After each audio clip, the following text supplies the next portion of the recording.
Hello, everybody. This is Anthony Brogdon, Strong Inspirations. And I'm saying it smoothly because I got a lady that's on the channel. I'm excited she's here. Oh my God. Heavyweight in her industry. Very well respected. Historian who's got a story that is going to blow your mind. Oh man, let me tell you something. She can't hear me. I waited for her for months. I don't care how long it took. I wanted her on the channel. And maybe not months, maybe weeks, maybe years. I don't care. I wanted this lady on the channel because she good. She gooder than good. Hit the subscribe button on Strong Inspiration because I find these experts, conscious, good people to come on the channel. Hit the like button. You're going to love what she got to say. Watch out. She's going to blow your mind. Hit the notification bell when the videos come up.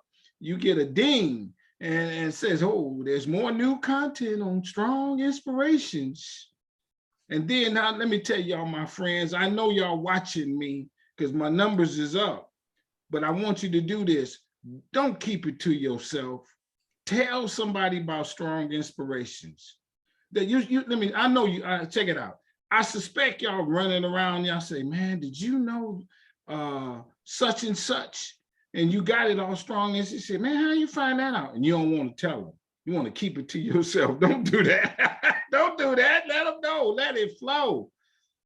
Did you see the video on the channel with let me give you one, with the lady who she's at a museum in Connecticut. And she says what happened was there was a white chick who was the runner of, the head, the principal of this school.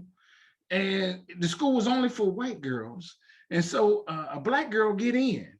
And she wanted the teacher and everything like that. Everything was good. And then some of the parents heard about it. This is 1840s. And some of the parents heard about it, and they go threatening the principal. Hey, yeah, here you got this black girl in there, and I don't want my students being around a black girl. So the lady says, I tell you what, I'm kicking your students out. I'm kicking your kids out. So she kicked out the white kids of the school and made it only for black kids. And it didn't go well. Man, them racists got at her. They threatened her so much she closed and only lasted another 17 months. Watch that video. How about this one? Did you see the video I got on the channel where the guy talks about his grandfather was on the last slave ship? Because see, they abolished importation of slaves in 1808. I think I got my number right. In 1860, this guy down here in Mobile, rich white guy, he says, man, I don't care about that. I'm gonna go get me some. I'm bringing them in here. So he go over there, he get 100 of them, bring them in. They get down there to Mobile. All kind of things happen. They hiding in the night. This guy, his great grandfather was on that ship, and then they settled in the Mobile area, and they got their own neighborhood. You know how we separate us and whatnot. And now it's called Africa Town.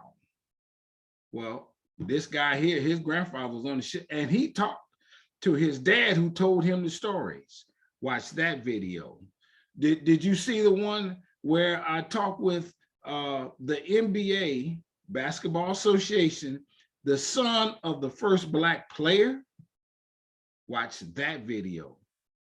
Oh, I'm gonna keep coming at you. I got some good stuff coming at. All of it's good. I got a guy that was in jail with Dr. King in Albany, Georgia. Him and Dr. King sitting there in the jail cell together plotting. Watch that video. I got one more, and I know the sister got to go because she heavy and she got things to do. But check this out. I got a video on the channel with a lady who talks, and I just released it, about the civil rights movement. You know what it was? It was them women down there that was really making that stuff happen. They had enough. So they said, "Oh man, we're gonna do this boycott, this bus boycott. We got to find the right lady." You know who it was? Sister Rosa Parks. She very active in the NAACP and SCLC and them groups down there. So she was stellar too. So they couldn't come up with nothing personally on her. So Rosa said, "Hey, I'll do it." So, but we got to have a guy to kind of lead the thing. And there's a 25, 26 some year young man. He's a pastor at Dexter Avenue. You know who it is, Dr. Martin Luther King Jr. Says, hey, man, I want you to be the one to be the focal head. He says, man, you sure? Come on, man, and they talked him into it. Watch that video. That's how that really went down. I got him on this channel. We jamming. Let me tell you a couple more things before I have her on. You know, I'm so serious. I've done a documentary called Business in the Black on the rise of Black business in America. It's streaming on Amazon. I want you to watch this. It starts and ends with a guy that at the time was 101 years old. And one of the things he said, y'all can't tell me nothing. I done seen it all. He's in my movie. And then read my book. The book is good and sales are up. Thank you, people, for ordering my book.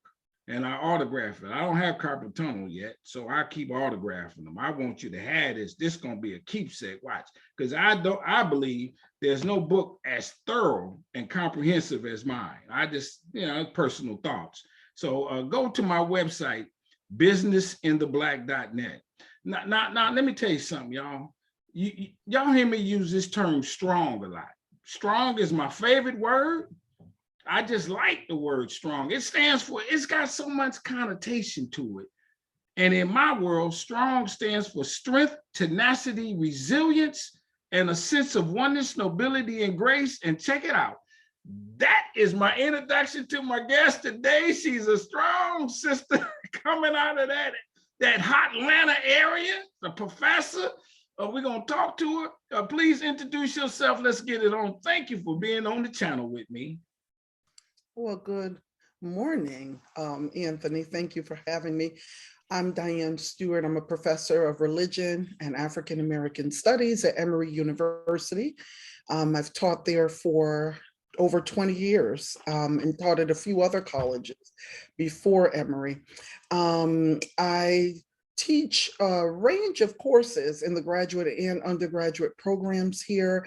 Anything that has to do with what I would call Africana religions, right? So Black religious thought, history, sociology. I teach courses like the Black Church and the African American Experience, African religions in the Americas and the Caribbean, Black religions of protest, you name it. I teach courses on Black womanism as well, and courses that place womanist thought in conversation with African feminisms. And so I do quite a bit. All right, hold on. Let me stop you there. I don't mean no disrespect, but I got to do this. Let my viewers kind of know, and you've given us some insight, but about you personally, if you don't mind. Where are you from? Well, that's a great question, because down here, if I say Hartford, Connecticut, they say, no, where are you really from? People down here they know. So I was born in Kingston, Jamaica. Both of my parents are from Jamaica. Okay. My mom is from the parish of Marcus Garvey and Bob Marley. My father's from the parish of the Kampong Maroons. So very powerful parishes, St. Anne and St. Elizabeth. Okay. But my parents met in Kingston and I was born there, and I grew up in Hartford, Connecticut. Okay, we got to go into that. But just a second here, tell us about that, the parish. Do you remember any of those stories of life there, that kind of thing on Jamaica? I do to some extent. Just things that my parents have shared with me. I mean, I left Jamaica at 3, and I can remember, I have 3.5. I have some memories of my grandparents, some times that I spent with them when my mom was studying for her teacher's exam.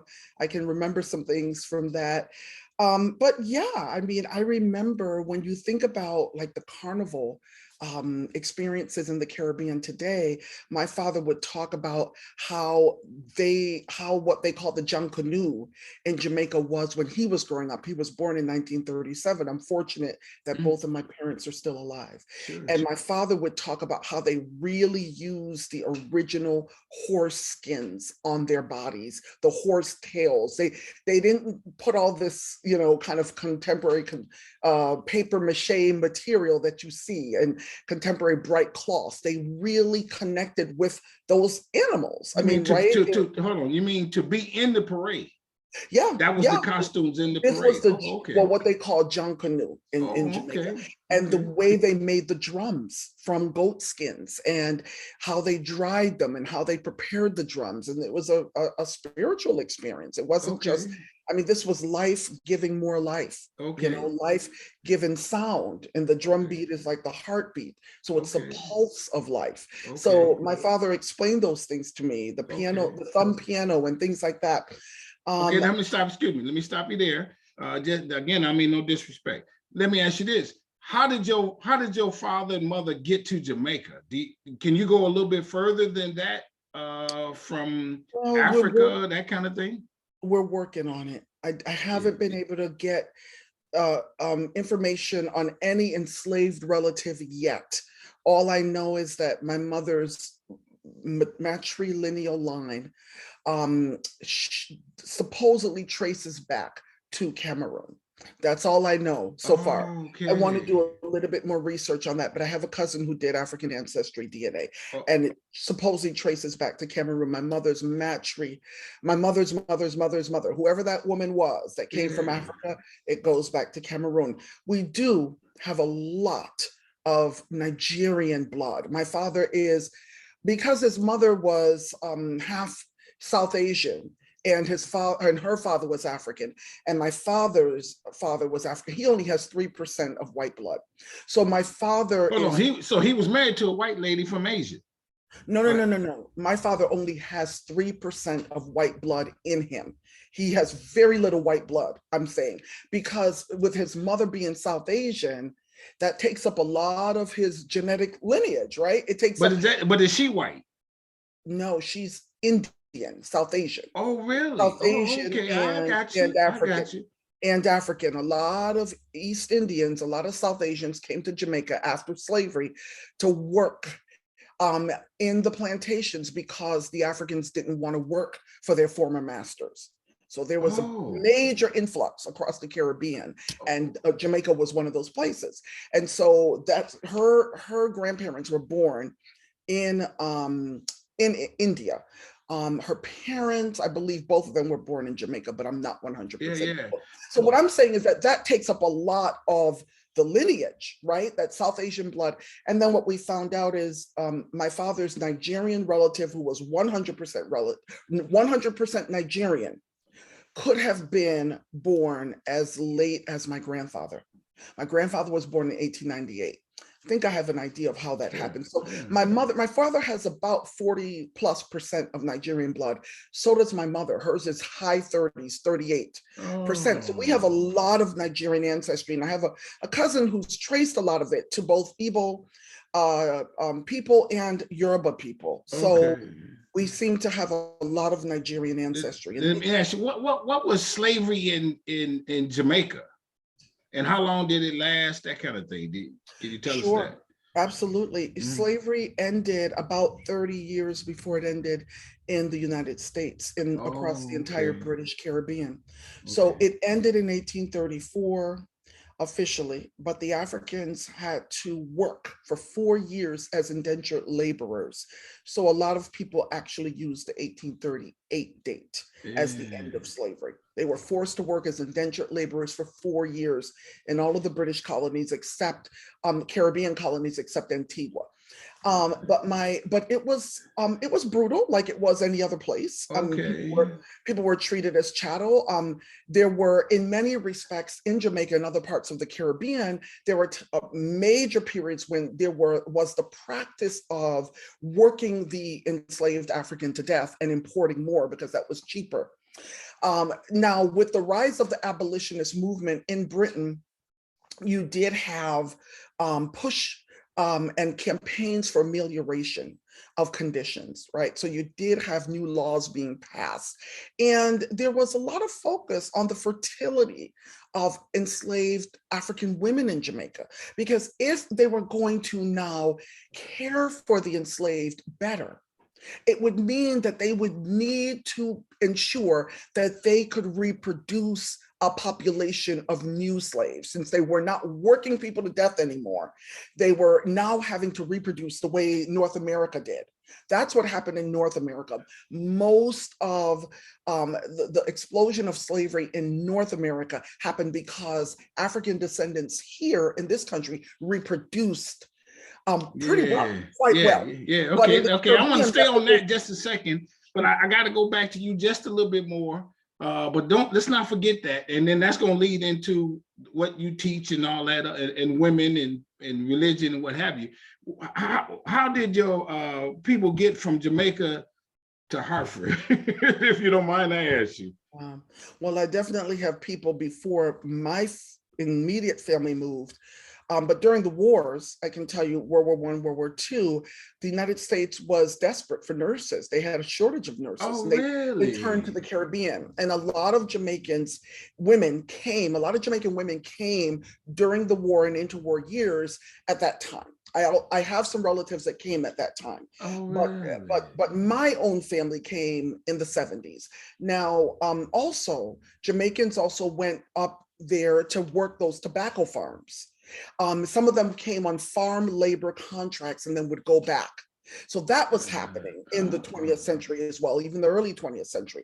And they were doing that also in places like, Rhode Island and New Hampshire. They were doing that in Florida, but also in those northeastern states. And they would come on a contract and they were supposed to go back. And sometimes come annually, come on a contract. So those were some of the ways that Jamaicans got to Hartford. Oh, really? Okay. And what happens is when you have family members who settle in a certain place, then you follow them and you settle there. So we had some relatives in Hartford, and my parents chose Hartford as a result. Now, so going back to that was very interesting, no doubt. And I think there's a big Somali. That's Africa, but contingent in like in Delaware's and all that under those same kind of conditions. That's how they got there, maybe.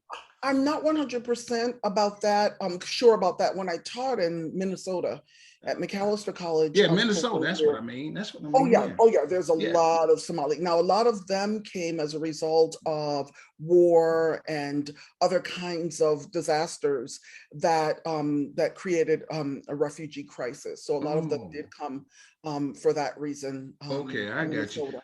My next question, and you doing great. No question about it. How did you get to like Black history to want to study what you study as a career choice? Yeah, well, I think it's two reasons. I think, when I was young, I had an aunt who had left Jamaica early. She was very bright. She actually passed away right after COVID hit in July of 2020. Oh man. And yeah, we were very close. I looked just like her. And so she used to always come and see us. She lived in England because she had gone there since the age of 15 to study. And she was very involved in the Black movement in England, very involved at high levels, knew people like Jesse Jackson, knew people, African leaders and rebels, and very, very deeply involved. And so she would go to Africa and she would always come and visit with us, and she would have on African clothes, and I would hear the debates between her and my parents and different family members and community members. And I was always intrigued by that. And I was convinced and compelled by everything she represented. So I think that was one genesis. I love it. Yeah, there are two others. I think going to white Catholic schools, well, even public, because I went to a public kindergarten, that shock of being bussed out of my neighborhood, supposedly for better advantages, and being placed in quite racist environments, whether it was intentional racism or not, was a shock. And I think that it always makes you aware of your Blackness, of your non-normativity. And thank God I had a Black community to come home to where I knew I was normal, I was normative and loved and appreciated. I love it. But navigating that, I think, inspired a certain kind of consciousness and awareness in me. I also grew up in a church with a pastor from Harlem, an associate pastor from Sierra Leone, who used to take us down and look at to the Hartford Supreme Court, where the Amistad case was adjudicated. Yes. So we learned about that growing up. Yes. And Yes. it was a strong Jamaican congregation, some African Americans, but mostly Jamaican, a couple Africans. So there was a kind of Pan-African ethos, at least in terms of our leadership. And Yes. I think that influenced me as I well. So love it. yeah. Let me ask you this, and this is going to lead into it. Women throughout the years and throughout civilizations and stuff like that, and even in your own life, you all face a different kind of perspective on the races, and like they were breeding them and treating them differently than their men. What is that perspective? How did what those things, like the racism that you faced, were different than maybe what a guy might face? What do you think that different dynamic might be that could and then led you or shaped America as it did? I know that's a lot of questions. I'm getting there somewhere, but yeah. I think it's a good question, and I wish more Black men would ask that question. Yeah. I wish more Black people would interrogate that reality, because we do experience racism based on our gendered bodies. We do. And so oftentimes I call it racist sexism. If you have looked at my book, Black Women, Black Love, Yeah. America's War on African American Marriage at all, you'll see that I use that word racist-sexism, right? Or sexist-racism, right? Racist sexism or sexist racism. And so Black men experience a certain kind of racism because of their masculinization, and we experience it because of our feminization and what that means. So yes, I mean, it's really interesting that in many respects, the default Black person, that's what happens when you're in a patriarchal society, is the Black man. But the truth is, when we talk about slavery, the default Black person really, if we're going to have a default, it should be the Black woman. Because the Black woman's womb was the passageway for slavery to be successful. Yes, right. Right? We just talked about that. It was critical. We have records of slaveholders saying things like in their wills, I'm going to bequeath my slave, Eliza, and her husband, John, to my wife. And upon my wife's passing, John will be freed, but Eliza must be sold, and all of her progeny, and the parts equally divided amongst my children and grandchildren. It's the womb. It's what was expected. It was her increase that built this nation, right? So it was what it was expected of the fertile African woman. And so what that meant was all kinds of trespasses upon her body. Is that right? Right? So there was forced breeding. Give me an example of that. Which is an abuse of both Black women and Black men. Just because Black men are men doesn't mean, or any man enjoys having sex with any woman at any time. Yeah. So okay, hold on, but give me an example of forced breeding. What I mean is, you're working in the fields and you're I don't know, picking cotton, or you're cultivating some crop, right? And all of a sudden a man who owns you says, Elizabeth, come over here to this here cabin, and you go inside and there's a big strapping Black man, and he says he's going to be your husband from now on, and you have to now go ahead and show me that you all can make some good babies right here. And he's watching and making them copulate in. Really? These kinds of things happened. These kinds of things happen, right? So forced breeding, whether someone was married or not, because marriage was not really legal for Black people, right? During slavery. Also, just taking advantage of Black women and girls, pubescent girls, for their pleasure. Let me stop you there, because I've heard that they were looking for, and that's, when you talked about sexism and the bodies, they wanted women with big butts. They thought that was a measure of her being able to have more kids. Is that something? I have not heard that. Okay, you not heard But that. Okay. I have not heard that personally. I've not read that personally. It Okay. would not surprise me, because one of the things that happens with the creation, it's a very, very strange thing, the creation of whiteness as a human identity. One of the things that happens to sustain that lie, because there was no such thing as whiteness as a human identity. That's just a construct that they needed to secure their power Mhm. and to stratify human beings based on the color of people's skin Sure. and other phenotypic characteristics. So Sure. one of the things that happens when you do that, you have to constantly justify and exaggerate and create mythologies and ideologies about quote unquote differences. So it wouldn't surprise me that one of the things they did was looked at the shape of Black women and created ideologies and mythologies about Black women's derriere. It would not surprise me if they had done Yeah. that. So, I mean, some of the things I have seen, they created theories about Black people who refuse to work. I think the word was dropomania. They literally called that a disease. When a person of African descent refuses to work, it was a disease. So they created, meaning work for nothing, right? Like work as a slave. Right? I'm refusing to work. That is a sign of dignity right there, right? You don't Yeah, I love it. I I'm love not it. I allowing agree. you Right. I'm not allowing you that power over me. But Right. for them, in their demented minds, that had to be classified as a disease. Because of course, an African who's somewhere on the bestial chain, somewhere in between human and beast, or maybe just a higher form of beast, must want to work. That's their nature. They must want to Okay. I serve other love it. I people. love it. They must want to pick our cotton, and with How a smile. how do you suspect the injustice that was placed upon women affected them mentally?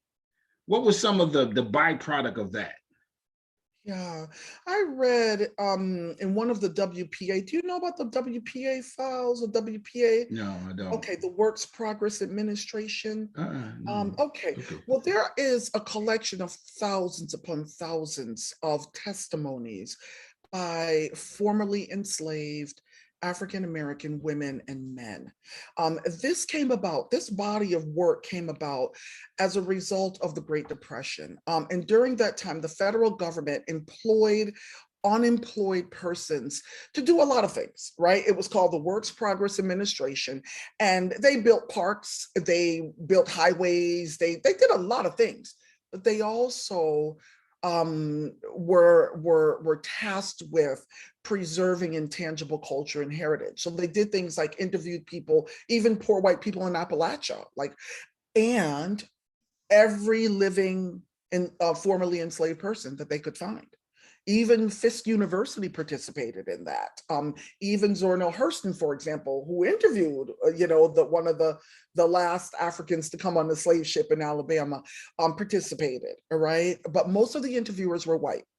And you can easily get into these documents by just typing into Google "born in slavery," and the documents from the Library of Congress will come up. You can read them right online. Mhm. And scholars have raised a lot of issues about whether we can trust everything that was said because they were speaking to these white interviewers. Yeah, But right. there is a Sure. lot that we can get from those documents. Powerful. So they're called the WPA Sure. files. And so one of the things I remembered, one formerly enslaved woman saying, she said, "I've been beat so much, I don't forgot the names of all my 13 children." I think there are a couple of things there are a couple of kinds of outcomes. First of all, mental imbalance and emotional imbalance. Just long-term internal suffering Mhm. as a result of the kind of abuse that Black women faced, especially sexual violation and reproductive violation, because to force someone to have children is reproductive Yeah, violation. sure. Um, and so long term, and we don't think about that enough because we have been told for so long that we are damaged goods. We've been told so long that we're pathological and we're damaged. And if we're not that naturally, which is what the most, I think, prominent myth is, that's just naturally who we are. Oh my goodness, what slavery did to us definitely made us damaged goods. And I think it's difficult to really manage those lies and mythologies against the reality that slavery had harmful effects upon us, not just in terms of our, what I call our inherited wealthlessness, Yes. stealing at least 10 generations of wealth from African Americans, not just in terms of that, yes, but in terms of our internal health, in terms of how we grapple with what it means to have had ancestors come under that kind of assault and then go through another 100 years of sheer terror, 1865 to 1965. Let me ask you this question. How could, and under religious basis or otherwise, how could the enslaver, the white guy, have relations with a woman the way he did, raping them and otherwise? How could he justify that? On one hand, I hate all these Black people, and on the other hand, he will penetrate her, as sacred as that act is. Right. It's a great question. I've wondered myself. And by the way, another outcome is that some Black women would never consider being intimate or dating or getting involved with a white man as a result of that history. I think there's a kind of collective soul life, as W.E.B. Du Bois said, of Black women that's been impacted by that history. So I just wanted to note that too. Black women have told me that they just couldn't as a result of that history. But that's a great question. The contradictions of having Black women, for example, whom you're barely feeding well at all, breastfeed your children, nurse your children before nursing her own, or sleeping with Black women. So I don't know. That is a question that I think whites will have to answer and perhaps study. And I think part of it could have to deal with the kind of duplicity that we see going on throughout the history of white colonial and slaveholding engagement with the African world. There's this kind of love-hate relationship. There is this relationship where I need you so much, I can't do without you, but then I can't stand you and I can't be with you. I can't be around you. That's right. There is, and the truth is, when people interact, intimacies unfold. They just do. That's right. To bathe someone is a very intimate thing. That's right. Frederick Douglass said his first job was to lay across the mistress's feet. He was 4 years old. That was his first job as a child, barely out of toddler. Right? That is a very intimate thing, to put your body over someone's feet as a foot warmer. It's a very intimate thing. So there are all kinds of, I think, very difficult and strange intimacies that emerge as a result of slavery. And the truth is, some of these white men loved these Black women and did actually fall in love with them, and did actually appreciate them, and actually, in some cases, treated them well or treated them better than others. Others, it was definitely and probably likely mostly, from what I've read, a sign of sheer power and abuse. So, I think rape happens for so many reasons. If we look at slavery as an ongoing war, I mean, with war, you get rape. And this is I think a key reason that slaveholders and other white handlers of Africans raped them. When Black women were being, and adolescent girls were being marketed and were being shuffled, from one slave transfer to another, they almost always were raped. I mean, it's just that's what the scholarship is showing. That was just a free for all. There were these kind of independent contractors who just kind of carried slaves from state to state, and they always basically took advantage of the girls and women that they had access to. So, and then had no connection with the child. Absolutely. In many respects, had no connection. In some cases, you do see that they treated them better.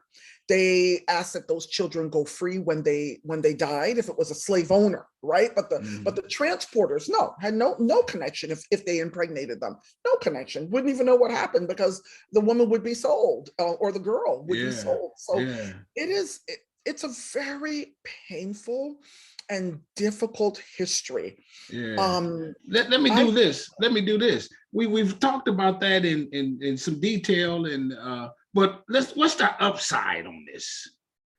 You know what I mean? I want the people, we've been kind of deep in it. Yes. Give me some upside stories from your research and how women have survived this. And excelled even during those slavery days, let's say. Absolutely. Well, certainly they implemented all kinds of strategies to undermine the system that would seek to destroy them and to exploit and abuse them. And I mean, this might sound like it's not an upside. One was honestly infanticide and abortion. And abortion was not illegal during those times. This idea of abortion being illegal, most cultures practiced and allowed abortion, including Euro-Western cultures. So you know that this is going to be a slave master's baby, and they aborted. There was a lot of that. Black women knew how to use the herbs and knew what to do.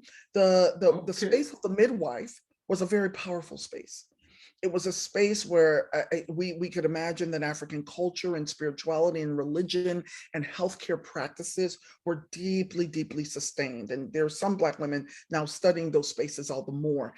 And so they used their powers to do that. That's one thing. The second thing is that of course, there is just straightforward rebellion, right? They poisoned slave masters. They ran away. We see runaway slave notices of just as many women as men. Some would say that women didn't run away as much, as often, but they did. They did run away as well. They did that. I'm thinking of George Washington's, it was really his wife, Martha Washington's chattel property owner judge, who one day just picked up herself and walked out of their home on Pennsylvania Avenue in their home in Pennsylvania, in Philadelphia, just picked up herself and walked her way to fugitive freedom. As a fugitive, you're never really free. And finally was able to marry, because people think, people who worked in the house, they had it easy. Are you kidding me? They were under the constant watch of their owners. They were brutalized. They were beat. You put too much sugar in the tea, smacked, slapped. Oh, really? I didn't know that. That's really. I thought that was an easier job. Some people thought. Well, it's not in the sun, but still. That's right. I don't think that we, as people who are not going through that, have the right to say it's easier. What I think there might have been some stratification where status was associated with those jobs to some degree, but they were under such scrutiny and could be so roughly treated and brutalized for the slightest error. And so they used their knowledge, they used their access to information to help, others in the wider community who work outside of the home. They took freedom into their own hands and walked to slavery. Some even killed their slave masters, like Celia. You'll find her story in chapter 1 of my book. In Missouri, she in the 1850s. She was purchased by a slave owner whose wife had died, and on the way home, which took days, on the way home from purchasing her, he raped her. She was 14 years old, and this man was in his 60s. He was 60, and after 5 years, she couldn't take it anymore, and she killed him. And she was executed. So yes, that might not seem like such an upside, but it was about her dignity. It was about putting her foot down and saying, I will not stand for this anymore. There are a number of women, names better than I, who also excelled in other ways, like Elizabeth Keckley. You recognize that name and Yes, how she yes. got to be so cool with Lincoln's wife? What's that Yep. story? You saying, well, I sort of. actually don't tell her story. But there are other women. First of all, Black women, during slavery and coming out of slavery, were in many ways our frontline freedom fighters, right? Because in a sense, coming out of slavery, they were beginning to experience for the first time a form of repression that they had not experienced before. And as a way of socializing Black men and women into American citizenship, into what the so-called qualities that they needed to cultivate to be good little American citizens. Um, Black people were forced, really compelled, to internalize white patriarchal values and household structures and marital structures. I mean, across the South, where tenant farming was practiced, Black people could not get contracts. Black women could not get labor contracts unless they were married. So, and why was this? Because in Euro-Western cultures, especially the old British law of coverture, once a woman married, she lost her rights to hold property, to inherit property, to control her finances, her labor, etc. And so Blacks had to follow that. And Black women were saying, wait a minute, we never went through this. Black men weren't lauding anything over us during slavery. What is this? And so they begin to really push back. I mean, many of these women and young girls, actually adolescents, got married. And because of the treatment that they faced from some of their patriarchal husbands, they later ran away or divorced. And so it's, in so many ways, Black women had to think about their freedom as women coming out of slavery, because just the same thing like colonialism in Africa, yes, it impacted Black men terribly, but there was almost a double oppression for Black women, because now it's not that you're under the rulership of the slave master side by side with a Black man, you're now under the rulership of your husband. And that is just not something that they knew before slavery. And that was not known either in most of Africa. Okay, Right? what was the connection to Black women and their relationship with Black men? I mean, you just alluded to it, just some. Once they were out, were they able to? They were the breadwinners of the house. The Black men went out and did the work. What was that dynamic? It's interesting. Black women have always been working. And I tell you, you'll read some of these, historical texts will talk about the immediate years after slavery and how white proprietors were complaining that Black women were lazy. They didn't want to work. We've got to find ways to make them work. No, they didn't want to work for you, because one, you were abusing them. The continued possibility and probability, not even, we know it already, of sexual abuse and reproductive violation, the unfair pay, right? So it was really tricky. You have these patriarchal traditions, but in some cases, some Black men, some Black families didn't want their girls going out and working for white families because they knew the abuse they would suffer. So you do have Black women working. They were working as washerwomen. They were working as domestics. They were working as farmers side by side with their spouses. Black women are working, and they've always worked. And so have Black men. We both always worked. The issue was, what kind of relationships were Black men and women going to form with one another? Yes. And what kind of families were they going to form? And I hate to say this, but the white patriarchal Christian worldview did a number on us. It really did a number on us, right? And I guess for the sake of time, you talk about your book. I see it there. Tell us a little bit about it, so on and so forth. We got to have you on again, because you know how that goes. Yes. And so tell us, and that kind of thing. Well, I created a course called Black Love, and that was in 2004. And I had a section of the course that focused on romantic love. And when I did research on that, for that section, I was just floored by what I saw. I saw that very few Black women were married. Even the statistic that by the age of 54 or 55, let's say over the age of 54, most Black women will have been married at least once. Many people think, oh, most Black women will be married by 54. That's not what it is. Right. It's will have been married at least once. Right. Doesn't mean they're still married. Right. That's right. Doesn't mean it's a sustained marriage, right? So even that is not encouraging. By the time I always felt that something needed to be said about it that was different than what was going on in the public sphere. So we have people like Steve Harvey. Now we have people like Kevin Samuels and somebody else named Derek somebody talking about high status Black men and Black women and all of these things. And they discuss the issue within the arena of self-help, within the arena of personal improvement. If Black women make themselves more competitive on the marriage market, they'll succeed, they'll do well.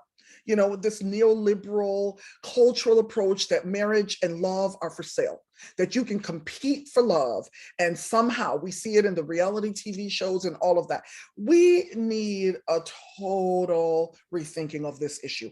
And what I wanted to do in my book is talk about it as a structural and systemic problem, not a problem of Black women personally enhancing themselves. We should all be improving ourselves all the time. No one's disputing that. But that's not going to solve this problem. Right. And it's disingenuous to give the impression that it will. This problem is a systemic problem that is 400 plus years old. Wow. It began on the west coast of Africa when African women who were coming, who were captive and being boarded on slave ships were being torn away from their husbands and children. And it continued in slavery. And so there are four pillars. I call it forbidden Black love. It's been forbidden. Yes. And I call it America's unrecognized civil rights issue. Yes. Marriage is a civil right. The Civil Rights Act of 1866 gave African Americans the right to marry. Right? And so it is a civil right. The government regulates marriage in this country. And for all intents and purposes, millions upon millions and millions of Black women, and let alone perhaps even Black men, have not been able to marry within a reasonable window of time or sustain healthy marriages. And so the four pillars are the separation of Black couples and families, the exploitation and sexual violation of Black women, reproductive violation and sexual violation. We've talked about that.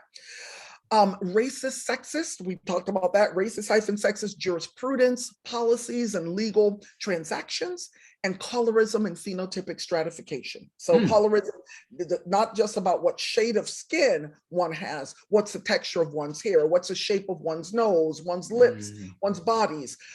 Those four things continue to show up in American history, impacting Black people, Black love, and Black marriage. And until we address this issue as the civil rights issue that it is, we will not solve it.